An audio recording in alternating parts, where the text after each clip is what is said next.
जय हिंद साथियों, व्यू 90 के इस डिजिटल प्लेटफॉर्म पर आपका स्वागत है। मैं हूं फर्राज शकीब। कल लोकसभा चुनाव का अंतिम चरण यानी 7वें चरण का मतदान होना है। पूरे देश में 53 सीटों पर मतदान होगा और बिहार में 8 सीटों पर अंतिम चरण में 7वें चरण में यानी मतदान होना है। उन 8 सीटों में पटना साहिब की सीट है, पाटलिपुत्रा की सीट है, नालंदा की सीट है, आरा की सीट है, बक्सर की सीट है, काराकाट की सीट है, जहानाबाद की सीट है और सासाराम की सीट है। लेकिन आज हम अपने इस वीडियो में सिर्फ 3 महत्वपूर्ण सीटों की चर्चा करेंगे आपसे। पहली पटना साहिब की सीट है जो भाजपा के लिए बिल्कुल मील का पत्थर मानी जाती है। वो उसके बारे में कहा जाता है कि भाजपा पूरे देश में हार सकती है लेकिन पटना साहिब की सीट नहीं हार सकती है। दूसरी सीट है जहानाबाद की, जहां जनता दल यूनाइटेड के मुखिया नीतीश कुमार की पूरी साख दांव पर लगी हुई है। बल्कि इस बार अगर मैं ये कहूं कि नालंदा से ज्यादा महत्वपूर्ण सीट है नीतीश कुमार की साख के लिए जहानाबाद की सीट, तो इसमें कोई अतिशयोक्ति नहीं है। और तीसरी सीट है काराकाट की सीट, जहां उपेंद्र कुशवाहा उम्मीदवार हैं। उपेंद्र कुशवाहा एनडीए के एक महत्वपूर्ण घटक दल हैं और राष्ट्रीय लोक मोर्चा के सुप्रीमो हैं। काराकाट में वो चुनाव लड़ रहे हैं। तो हम एक के बाद एक इन तीनों सीटों का विश्लेषण, समीकरण आपको समझाने का प्रयास करते हैं। सबसे पहले हम बात करते हैं पटना साहिब की सीट के बारे में। नए परिसीमन के बाद पटना साहिब की सीट बनी। 2009 में पहला चुनाव हुआ पटना साहिब की सीट पर और वहां पर शत्रुघ्न सिन्हा भारतीय जनता पार्टी के उम्मीदवार थे, वो चुनाव जीत गए। 2014 में फिर चुनाव हुआ, शत्रुघ्न सिन्हा ही भाजपा की टिकट पर चुनाव लड़े, दोबारा शत्रुघ्न सिन्हा वहां चुनाव जीत गए। 2019 में भारतीय जनता पार्टी ने परिवर्तन किया और रविशंकर प्रसाद को मैदान में उतारा, क्योंकि उसकी एक बड़ी वजह यह थी कि 2014 में मोदी सरकार के आने के बाद भाजपा में होते हुए निरंतर शत्रुघ्न सिन्हा मोदी सरकार की जन विरोधी नीतियों की आलोचना कर रहे थे और उसके बाद से ही माना जा रहा था कि इस बार उनका टिकट कटना लगभग तय है। तो 2019 में रविशंकर प्रसाद को उतारा गया मैदान में। रविशंकर प्रसाद सुप्रीम कोर्ट के अधिवक्ता हैं, राज्यसभा के सांसद भी रहे हैं, केंद्रीय मंत्री भी हैं, नरेंद्र मोदी के बहुत करीबी माने जाते हैं, विद्यार्थी परिषद के समय से भारतीय जनता पार्टी से जुड़े हुए हैं। और उनकी एक बहुत जो अलग सी एक विशेषता है वो मैं आपको बता दूं कि राहुल गांधी को गरियाने का काम रविशंकर प्रसाद का है भारतीय जनता पार्टी में। एक स्मृति ईरानी करती हैं और दूसरा, अगर सबसे ज्यादा कोई कांग्रेस परिवार पर कटाक्ष करता है, आरोप लगाता है, तो प्रेस कॉन्फ्रेंस रूम में बैठ के 2 माइक मुंह के सामने लगा करके बेसर पैर की बातें करने वाला अगर कोई व्यक्ति भारतीय जनता पार्टी में है तो वो रविशंकर प्रसाद हैं। बहुत स्पष्ट है, बहुत क्लियर है, इसमें कहीं कोई डाउट नहीं है। इस बार लालू प्रसाद यादव ने जो प्रयोग पटना साहिब की सीट पर किया है, गठबंधन के सहयोगी दल जो कांग्रेस है उसके माध्यम से, तो रविशंकर प्रसाद के माथे पर पसीने की लकीरें बहुत स्पष्ट दिखाई दे रही हैं। ये पसीना चुनावी तापमान का पसीना है, मौसम का जो तापमान है, प्राकृतिक तापमान है, उसका पसीना शायद उनको ना भी आए क्योंकि वो एयर कंडीशन गाड़ियों में चल रहे हैं, एयर कंडीशन कमरों में सो रहे हैं। लेकिन उसके बावजूद एयर कंडीशन गाड़ियों में और एयर कंडीशन कमरों के अंदर उनके माथे पर पसीना है, तो वो चुनावी तापमान का पसीना है। आपको समीकरण थोड़ा समझा देता हूं। 6 विधानसभा सीट है पटना साहिब लोकसभा सीट में। मुंगेर की सीट बिल्कुल सटी हुई सीट है और मुंगेर की सीट खत्म होते ही पटना साहिब की सीट शुरू हो जाती है। 6 विधानसभा की सीटें इसमें आती हैं। इसमें से 4 विधानसभा की सीट जो है वो शहरी क्षेत्र में आती है। पटना साहिब, बख्तियारपुर, दीघा, बांकीपुर, कुम्हारा और फतुहा, ये 6 विधानसभा की सीटें पटना साहिब लोकसभा सीट के अंतर्गत आती है, जिसमें से पटना साहिब में नंदकिशोर यादव भारतीय जनता पार्टी के विधायक हैं। बख्तियारपुर पर अनिरुद्ध प्रसाद हैं, आरजेडी का कब्जा है बख्तियारपुर में। दीघा में भाजपा का कब्जा है, संजीव चौरसिया वहां से विधायक हैं। बांकीपुर में नितिन नवीन विधायक हैं। कुम्हारा में अरुण सिन्हा विधायक हैं जो कायस्थ समाज से आते हैं। और फतुहा में रामानंद जी आरजेडी के विधायक हैं। यानी 2 सीटों पर राष्ट्रीय जनता दल का कब्जा है, 4 पर भारतीय जनता पार्टी का कब्जा है इन 6 सीटों पर। लेकिन जो 4 विधानसभा की सीटें हैं, फतुहा और बख्तियारपुर को छोड़ करके पटना साहिब, दीघा, बांकीपुर और कुम्हारन की जो सीट है बिल्कुल पटना शहर के अंदर आती है। और ये सबसे ज्यादा बिहार की 40 लोकसभा सीटों में सबसे ज्यादा कायस्थ मतदाता पटना साहिब की सीट पर ही है। लगभग 5.5 से 6 लाख उनकी संख्या बताई जाती है। राजपूत लगभग 2 लाख हैं, यादव भी लगभग 3.5 लाख हैं, SC ST की आबादी लगभग 2 लाख की है, 1.5 लाख मुसलमान बताए जाते हैं, लव कुश 4 लाख के आसपास है अगर हम बात करें तो, माफ कीजिएगा 2.5 से 3 लाख के आसपास लव कुश समाज की आबादी है, जो नीतीश कुमार का काडर वोट माना जाता है। और ये उस पूरी सीट का समीकरण है। अब एक सबसे महत्वपूर्ण बात यह है, आप समझ लीजिए इसको, कि पहले रविशंकर प्रसाद के टिकट कटने की चर्चा बहुत तेजी से जोरों में थी और कहा जा रहा था कि ऋतुराज सिन्हा को टिकट मिलेगा, जो राष्ट्रीय सचिव हैं संगठन में, आर.के. सिन्हा के बेटे हैं और SIOS या सिस करके कोई सिक्योरिटी कंपनी चलाते हैं, युवा हैं। उनकी चर्चा बहुत जोरों पे थी, उन्होंने तैयारी भी शुरू कर दी थी। अंतिम समय में रविशंकर प्रसाद को टिकट देकर के पटना साहिब भेज दिया गया। तो जब रविशंकर प्रसाद टिकट लेकर पटना साहिब पहुंचे, सबसे पहला विरोध भारतीय जनता पार्टी के कार्यकर्ताओं ने ही किया रविशंकर प्रसाद का, और इतना तगड़ा विरोध था कि रविशंकर प्रसाद को उल्टे पांव वहां से वापस लौटना पड़ा। और उसके बाद जहां भी रविशंकर प्रसाद गए, रोड शो किया उन्होंने, और खबर है कि जितना लंबा उनका रोड शो था, हर जगह, हर नुक्कड़, हर चौराहे पर उनको काले झंडे दिखाए गए हैं, उनके खिलाफ नारेबाजी की गई है, राष्ट्रीय जनता दल इंडिया गठबंधन के समर्थन में नारेबाजी की गई है। अब वहां का जो जातीय समीकरण है उसको थोड़ा सा आप समझ लीजिए। 3 बार वहां चुनाव हुए हैं और तीनों बार भाजपा ने चुनाव जीता है, और कायस्थ समाज से आने वाले ही उम्मीदवार वहां चुनाव जीते हैं। लेकिन इस बार जो उम्मीदवार हैं वहां विपक्ष ने भी कायस्थ समाज के उम्मीदवारों को ही दिया, लेकिन उसको कोई फायदा नहीं मिला। एक बार शेखर सुमन भी वहां से चुनाव लड़े विपक्ष में, पिछले बार रविशंकर प्रसाद के सामने शत्रुघ्न सिन्हा वहां से चुनाव लड़े थे कांग्रेस के टिकट पर, लेकिन वो हार गए थे, क्योंकि कायस्थ समाज का जो वोट है वो भारतीय जनता पार्टी का कोर वोटर माना जाता है। तो उसके सामने अगर कायस्थ समाज का कांग्रेस का उम्मीदवार होगा या राष्ट्रीय जनता दल का उम्मीदवार होगा, और कायस्थ समाज से ही भाजपा का उम्मीदवार होगा, तो निश्चित रूप से वो पूरा का पूरा जो है इंटैक्ट वोट जो है कायस्थ समाज का भारतीय जनता पार्टी के पक्ष में चला जाएगा। लेकिन इस बार जो कांग्रेस ने एक नया प्रयोग किया है, यही मुख्य कारण है रविशंकर प्रसाद के चेहरे पर पसीने की बूंदों के दिखाई देने की। अब बताते हैं आपको वहां उम्मीदवार कौन है। वहां उम्मीदवार है अंशुल अभिजीत, युवा चेहरा है, देश के दलित उप प्रधानमंत्री जगजीवन राम के नाती हैं, लोकसभा की पूर्व स्पीकर मीरा कुमार के बेटे हैं, और कुशवाहा जाति से आते हैं, क्योंकि मीरा कुमार के पति कुशवाहा जाति से आते हैं।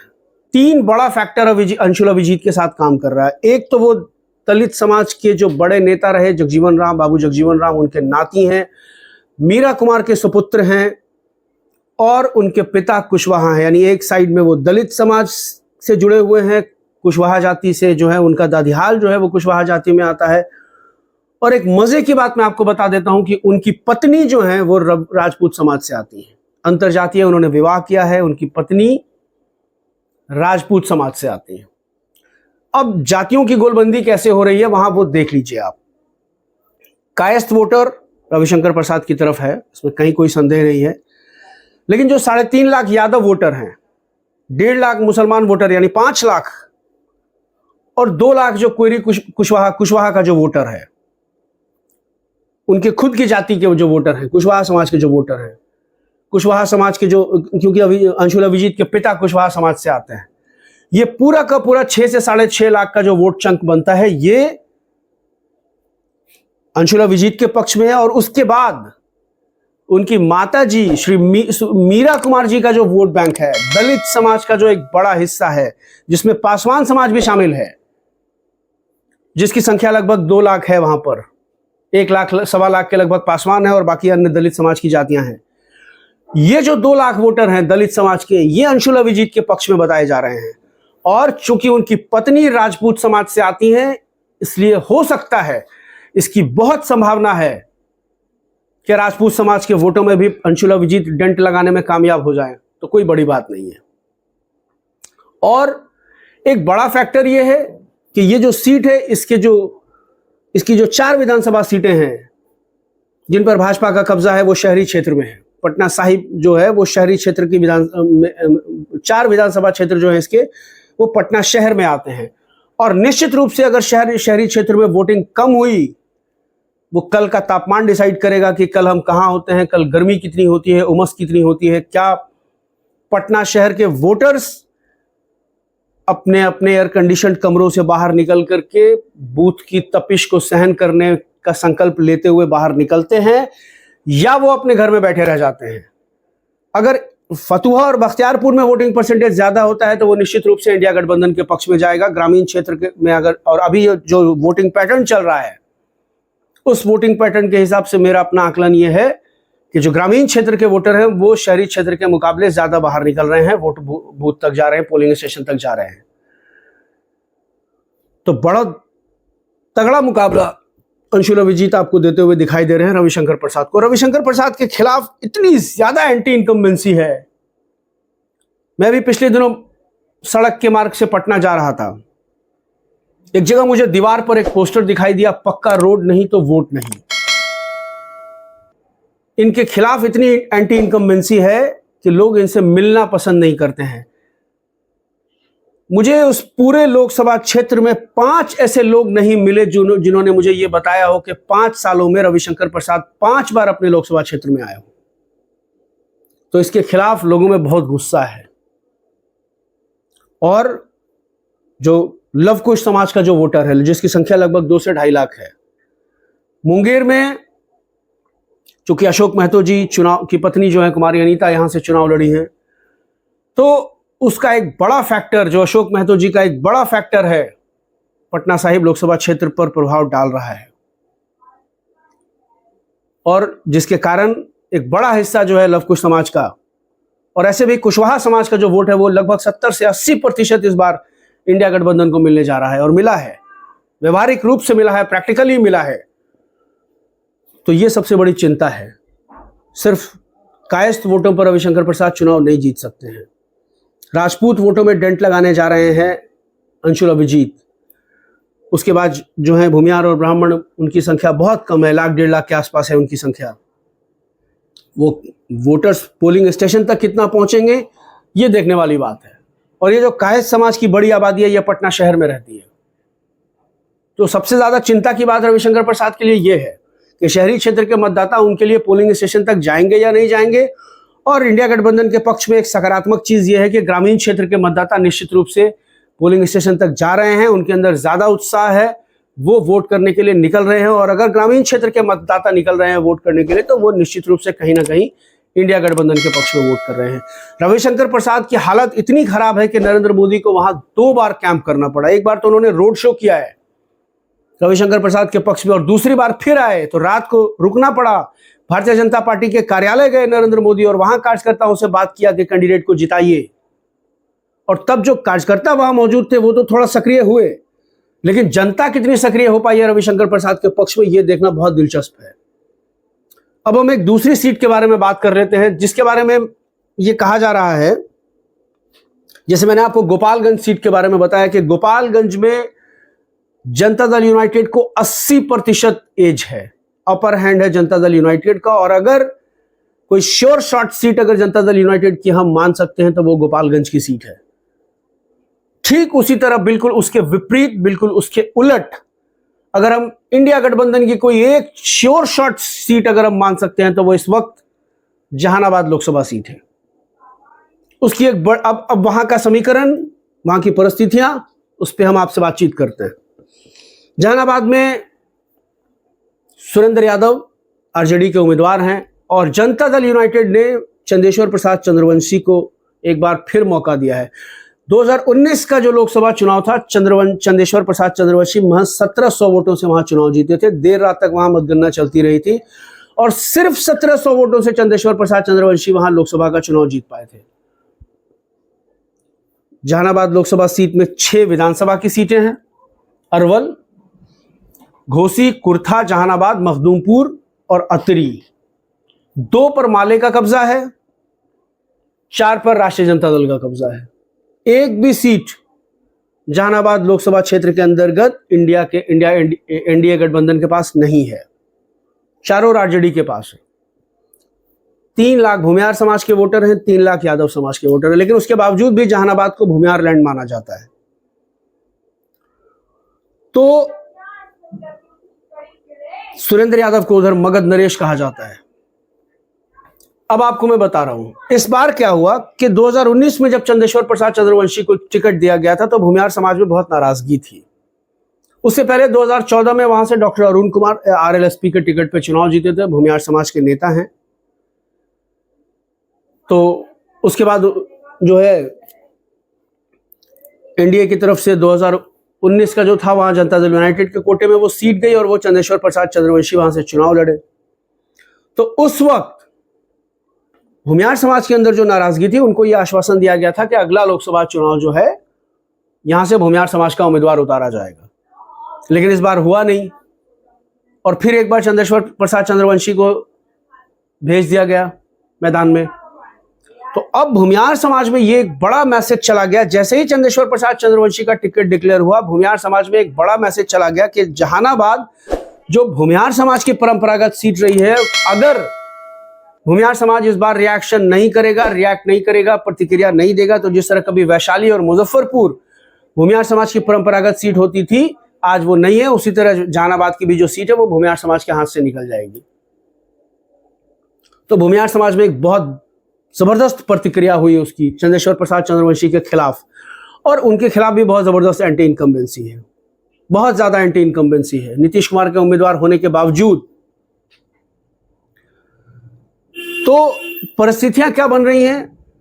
अरुण कुमार जो 2014 में वहां से सांसद थे, उनको लोजपा आर की तरफ से आश्वासन दिया गया था कि जहानाबाद की सीट लोजपा आर के कोटे में आएगी और वो वहां से लोजपा आर के टिकट पे चुनाव लड़ेंगे। एन मौके पर वो जो है सीट वो जनता दल यूनाइटेड के पास चली गई और डॉक्टर अरुण कुमार जो है उन्होंने पार्टी से इस्तीफा दे दिया। और सिर्फ इस्तीफा ही नहीं दिया, बल्कि चिराग पासवान पर पीठ में खंजर भोंकने का आरोप लगाया और जाकर के बसपा से टिकट लेकर के मैदान में कूद गए हैं अरुण कुमार जी जहानाबाद में।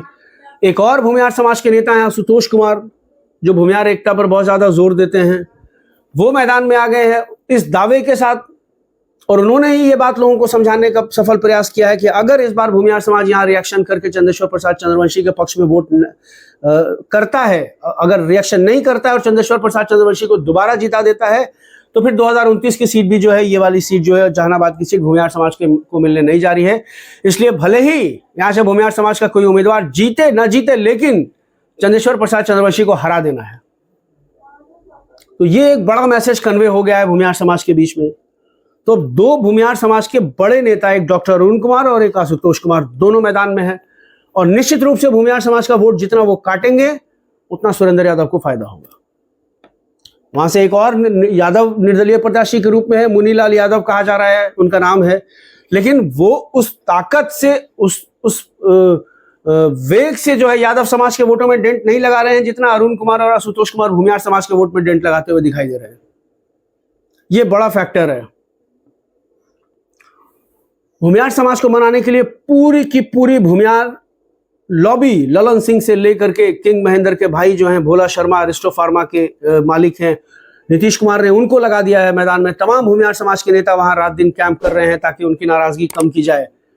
पंचायतें बुलाई जा रही हैं भूमिहार समाज की, लेकिन दूसरी तरफ वही कुशवाहा समाज का एक बड़ा फैक्टर है, वो काम कर रहा है, वो सुरेंद्र यादव के पक्ष में है और वो सुरेंद्र यादव को बढ़त दिलाने में लगा हुआ है।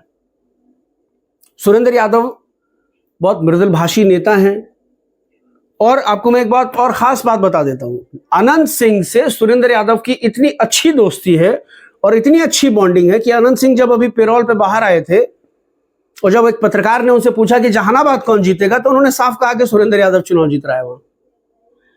तो कहीं ना कहीं अनंत सिंह के बारे में भी बताया जा रहा है, उनके बारे में भी ये सूचनाएं आ रही है कि जहानाबाद में भी जो उनके समर्थक है, उनका जो बेल्ट है भूमिहार समाज का, उसको उन्होंने व्यक्तिगत रूप से फोन करके सुरेंद्र यादव के पक्ष में वोट करने की अपील किया है। और इतनी अच्छी बॉन्डिंग है, कहा जाता है कि सुरेंद्र यादव के यहाँ जब शादी होती है तो निवेदक में अनंत सिंह का नाम छपता है शादी के कार्ड पर।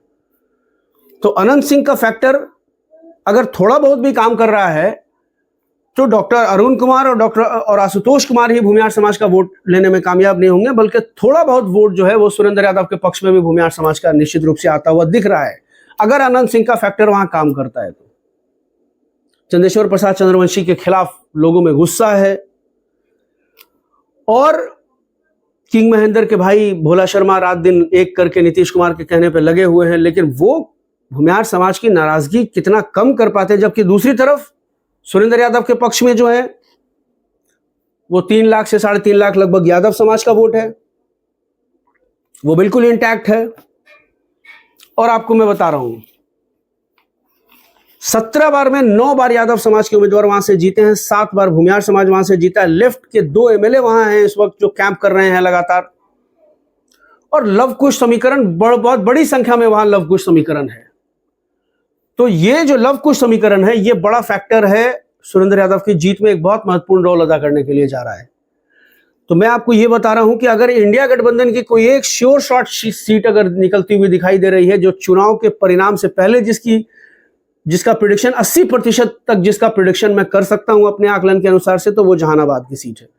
ये जहानाबाद में सुरेंद्र यादव बहुत अच्छे मार्जिन से चुनाव जीतने जा रहे हैं। अब हम एक अंतिम सीट काराकाट के बारे में बात कर लेते हैं। काराकाट के बारे में बात करना इसलिए जरूरी है कि काराकाट की सीट भी वहां त्रिकोणीय लड़ाई में फंस गई है। उपेंद्र कुशवाहा वहां से चुनाव लड़ रहे हैं। उपेंद्र कुशवाहा की राष्ट्रीय लोक मोर्चा एनडीए का एक महत्वपूर्ण घटक दल है। प्रधानमंत्री की भी सभा हो चुकी है, अमित शाह की सभा हो चुकी है, तमाम बड़े जो भाजपा के नेता हैं उनकी सभा हो चुकी है। राजपूत फैक्टर, पवन सिंह का जो फैक्टर है राजपूत फैक्टर, उसकी काट के लिए राजनाथ सिंह भी वहां आकर के सभा कर चुके हैं। इस बार हुआ क्या है काराकाट में कि माले के खाते में चली गई है। इंडिया गठबंधन की तरफ से काराकाट की सीट जो है वो माले के खाते में चली गई और वहां से उन्होंने राजा राम सिंह को उम्मीदवार बना दिया है। काराकाट को असल में धान का कटोरा कहा जाता है। तो माले ने वहां से राजा राम सिंह को उम्मीदवार बना दिया है। कुशवाहा समाज से वो भी आते हैं। एनडीए की तरफ से आरएमएल यानी राष्ट्रीय लोक मोर्चा आरएलएम जो है वो उसके उपेंद्र कुशवाहा चुनाव लड़ रहे हैं। और पवन सिंह जो भोजपुरी पावर स्टार माने जाते हैं, भोजपुरी सिनेमा के सुपरस्टार माने जाते हैं, पहले भारतीय जनता पार्टी ने उनको आसनसोल से टिकट दिया था, लेकिन उनके खिलाफ जब वहां प्रतिक्रिया शुरू हुई, क्योंकि उनके जो कुछ अश्लील गाने हैं, कुछ फुहड़ टिप्पणियां हैं महिलाओं को लेकर के, और बंगाल में नारी अस्मिता एक बड़ा मुद्दा है। जब वहां रिएक्शन शुरू हुआ, महुआ मोइत्रा से लेकर के तमाम जो सागरिका घोष हैं, उन तमाम महिलाओं ने जब ट्विटर पे जो है पवन सिंह के खिलाफ मोर्चा खोला, तो भारतीय जनता पार्टी को मजबूरी में पवन सिंह का टिकट वहां से वापस लेना पड़ा। और उसके बाद पवन सिंह काराकाट वापस आए और उसके बाद उन्होंने कहा कि हम काराकाट से निर्दलीय चुनाव लड़ेंगे, और वो आ गए मैदान में। और सिर्फ मैदान में आए नहीं, कोई हल्के उम्मीदवार की तरह मैदान में नहीं आए, बहुत मजबूत उपस्थिति वो वहां दर्ज करने जा रहे हैं। और एक बड़ा फैक्टर आप देख लीजिए, अब वहां क्या हो रहा है।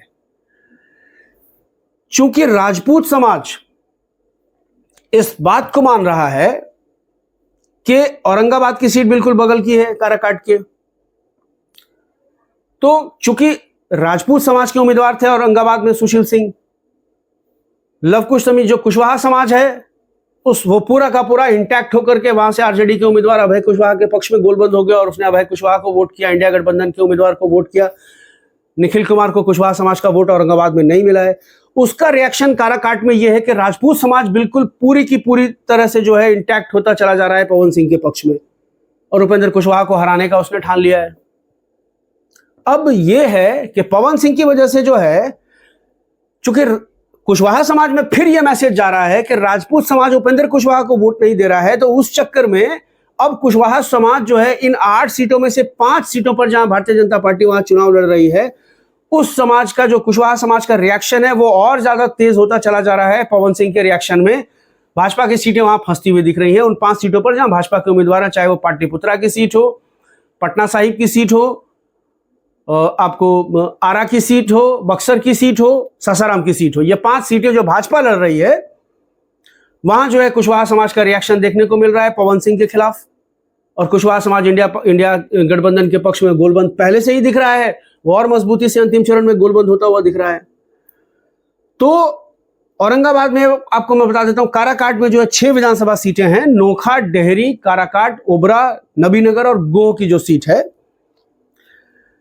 तो एक बड़ा फैक्टर वहां काम कर रहा है कुशवाहा समाज को लेकर के। राजाराम सिंह इंडिया गठबंधन के उम्मीदवार हैं, वो भी कुशवाहा समाज से हैं। अब पटना साहिब की जो सीट है और काराकाट की जो सीट है, इन दोनों में भीतरघात की भी संभावना है एनडीए गठबंधन के उम्मीदवार के पक्ष में, वो भी आप समझ लीजिए। क्योंकि वहां से पटना साहिब से ऋतुराज सिन्हा को टिकट डिक्लेयर करने की बात की गई थी, वहां उनको आश्वासन दिया गया था कि आप जाकर के वहां मेहनत कीजिए, और वो वहां मेहनत कर रहे थे। एन मौके पर रविशंकर प्रसाद को वहां से भेज दिया गया। तो जो ऋतुराज के समर्थक हैं, क्या वो पूरी निष्ठा और ईमानदारी के साथ रविशंकर प्रसाद के लिए काम कर रहे हैं?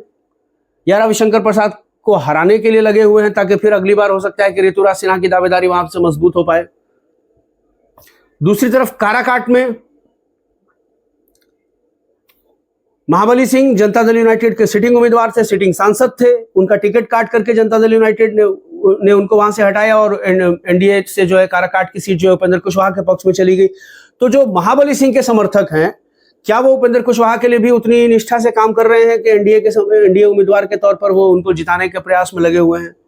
क्या ऐसा है, या यहाँ इन दोनों उम्मीदवारों को अपने ही दल के, अपनी ही घटक दल के जो दूसरे उम्मीदवार हैं, जो आश्वासन में लगे हुए थे, जो चुनाव लड़ना चाह रहे थे और इनकी वजह से उनको उनका स्कोप खत्म हो गया, उनको मौका नहीं मिला, तो जो उनके समर्थक है क्या वो उनके साथ पूरी निष्ठा से गोलबंद है या उनके खिलाफ वो काम कर रहे हैं? काराकाट में पवन सिंह एक बहुत बड़ा फैक्टर बन चुके हैं आज की डेट में। जिस तरह से जहानाबाद में भूमियार समाज जो है एनडीए गठबंधन के लिए जो है खतरे की घंटी बजाता हुआ दिख रहा है और उसने वहां एनडीए के खिलाफ गोलबंदी शुरू कर दी है। काराकाट में राजपूत समाज ने एनडीए के खिलाफ गोलबंदी शुरू कर दी है और वो पवन सिंह के पक्ष में एक तरफा गोलबंद होता हुआ दिखाई दे रहा है। तो निश्चित रूप से ये जो भूमियार समाज है, ये जो यादव समाज है, अगर ऐसी परिस्थितियां नहीं होती तो निश्चित रूप से इनका वोट एनडीए गठबंधन को मिलना तय था। अब काराकाट में क्या है, राजा राम सिंह कुशवाहा समाज के उम्मीदवार हैं, तो अपने समाज का वोट वो लेने जा रहे हैं और अच्छी खासी संख्या में लेने जा रहे हैं। राजपूत माफ कीजिएगा, यादव समाज का वोट उनको मिल रहा है, मुसलमान समाज का वोट उनको मिल रहा है, मल्लाह समाज का वोट उनको मिल रहा है। और चूंकि वो माले के उम्मीदवार हैं तो माले का अपना एक कैडर होता है, वो जातीय गोलबंदी से बाहर होता है।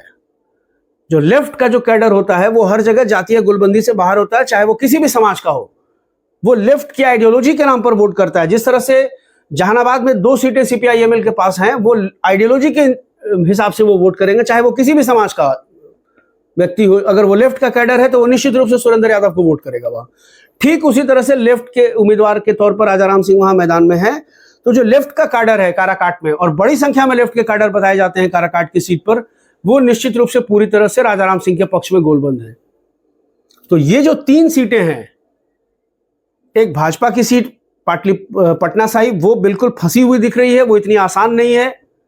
जहानाबाद जो है भूमियार लैंड, वो इतनी आसान नहीं है, वहां सुरेंद्र यादव को क्लियर एज मिल रहा है। और काराकाट की सीट पर उपेंद्र कुशवाहा इस बार मंत्री बनने का सपना क्या उनका अधूरा रह जाएगा, ये देखना बड़ा दिलचस्प होगा 4 जून को, जिसके नतीजे आएंगे और हम सब के सामने जो बिल्कुल पूरी तरह से क्रिस्टल क्लियर हो जाएगा। अब जो सीटें बच जाती हैं, आरा की, बक्सर की, सासाराम की, नालंदा की। नालंदा में तो नीतीश कुमार जी की प्रतिष्ठा का सवाल है। कौशलेंद्र कुमार वहां से 4थी बार चुनाव लड़ रहे हैं, तो 3 बार चूंकि वो चुनाव लड़ चुके हैं, इसलिए वहां उनके खिलाफ भी बहुत जबरदस्त एंटी इनकम्बेंसी है। और सामने फिर वही माले का उम्मीदवार है संदीप सौरभ, वो युवा है, मृदुल भाषी है, बहुत सॉफ्ट स्पोकन है, सबसे बहुत अच्छे से मिलते जुलते हैं। नीतीश कुमार वहां रोड शो कर रहे हैं नालंदा की जो है अपनी विरासत को बचाने के लिए, लेकिन वहां भी कौशलेंद्र कुमार की सीट इस बार फंसती हुई दिखाई दे रही है। वो इस वजह से क्योंकि नालंदा में तो फिर वही अशोक महतो जी का वहां पे अच्छा खासा प्रभाव दिखता है। और कुर्मी समाज जो है, माफ कीजिएगा, जो पासवान समाज है नालंदा में, वो चूंकि चिराग पासवान को हाजीपुर में कुर्मी लवकुश समाज का वोट नहीं मिला है, तो वो कौशलेंद्र कुमार के खिलाफ रिएक्शन में जो इंडिया गठबंधन के प्रत्याशी संदीप सौरभ को वोट देने जा रहा है। बक्सर में आपको वही कहानी है, बाहरी बना भीतरी की कहानी है। वहां ददन पहलवान भी उम्मीदवारी ठोक रहे हैं और फिर एक निर्दलीय उम्मीदवार के रूप में आनंद मिश्रा, एक आईपीएस है। भाजपा ने पहले उनको ही आश्वासन दिया था, असम कैडर के आईपीएस है, उन्होंने वीआरएस लिया, एसपी थे वो असम में कहीं किसी जिले में, वो वहां से चुनाव लड़ने के लिए आए और बाद में फिर जो है गोपालगंज से उठा करके बैकुंठपुर के पूर्व विधायक को मिथिलेश तिवारी को जो है अश्वनी चौबे का टिकट काटा गया और मिथिलेश तिवारी को ला करके जो है बक्सर में खड़ा कर दिया गया। मिथिलेश तिवारी बाहरी उम्मीदवार हैं, सुधाकर सिंह लोकल उम्मीदवार हैं, रामगढ़ से विधायक हैं, जगदानंद सिंह के बेटे हैं, बहुत बड़ा जो है उनका एक वोट बैंक है। तो ये तमाम परिस्थितियां जो बन रही हैं एनडीए गठबंधन के लिए, इन 8 सीटों पर बहुत आसान लड़ाई कहीं नहीं है। सवर्ण जो राजनीतिक विश्लेषक हैं उनका यह मानना है कि 32 से 35 सीटें भारतीय जनता पार्टी जीत रही है।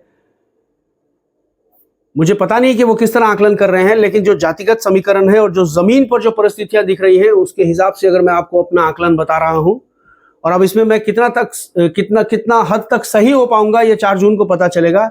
लेकिन जो मेरी अपनी राजनीतिक समझ है, जो मेरा विवेक है, जो मेरी बौद्धिक क्षमता है और जो मेरा अध्ययन है, उस हिसाब से मैं इन तमाम सीटों का आकलन आपके सामने रखने का प्रयास कर रहा हूं।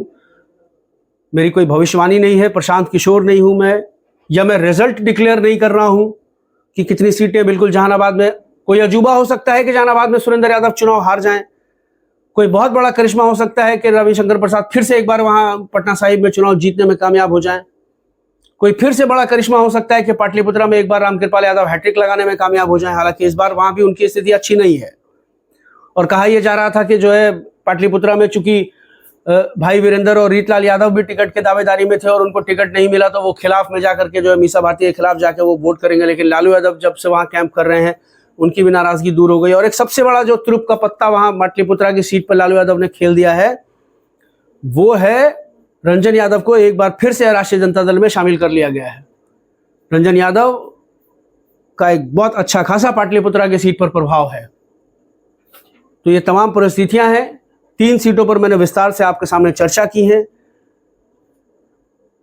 तो देखते हैं क्या रिजल्ट होता है 4 जून को, मेरा आकलन कितना सही होता है।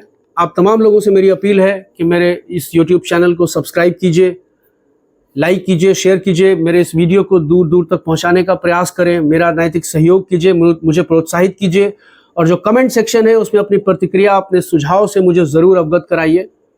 बहुत बहुत शुक्रिया, शुभ रात्रि। और एक विशेष अपील आपसे कि कल अंतिम चरण का मतदान है। जिन जिन सीटों पर मतदान होना है, आप वहां के मतदाता हैं, तो निश्चित रूप से 5 मिनट का वक्त निकालिए, 5 साल के लिए 5 मिनट का वक्त निकालिए और अपने पोलिंग स्टेशन पर जरूर जाइए। वोट आप जिसको देना चाहें दीजिए, अपने विवेक, अपनी बौद्धिक क्षमता का इस्तेमाल करते हुए। लोकतंत्र ने जो आपको अधिकार दिया है, संवैधानिक अधिकार दिया है, एक वोट का अधिकार दिया है, बतौर जागरूक नागरिक आप उस अधिकार का प्रयोग कल जरूर करें। टीम व्यू 90 आपसे यही अपील करता है, यही गुजारिश करता है, यही आग्रह करता है। बहुत बहुत शुक्रिया।